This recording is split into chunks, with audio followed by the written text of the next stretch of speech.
Malawi ndiwo woma.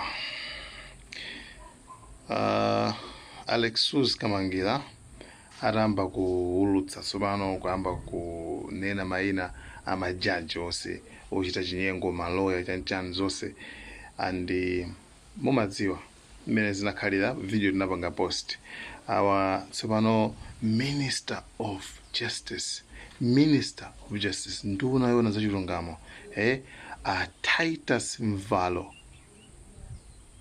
ayankhirapo ayikapo mulomo akuti okay palisti ndayiona imene ya allegedly pama majaji amene akuganizidwa kuti ndi achinyengo list yo ndayiona koma I think imene muchisepo anthu awiri azimayi awiri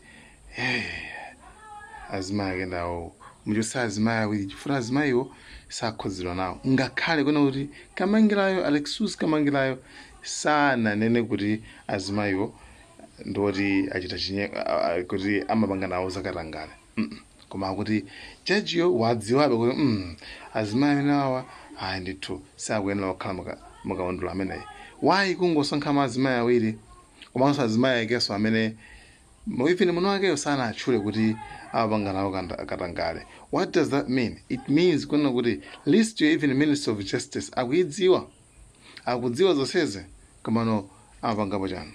Guys, are we safe? Are we safe, guys? Anyway, guys, I think maganizweni ali ndinu yomona kuti mbanga bwanji. Don't forget to like, subscribe, share. By the way, anthu tsopano ayamba kumulembera makalata Alexious Kamangila makalata obala signature yayi kuti wale bandani kungomulembera basi iwe blah blah zambiri guys. Lawyer waguluyu tiyentumikiza mapemphero. We have to protect this guy. Guys, thank you so much. Malawi and cameras. Bye.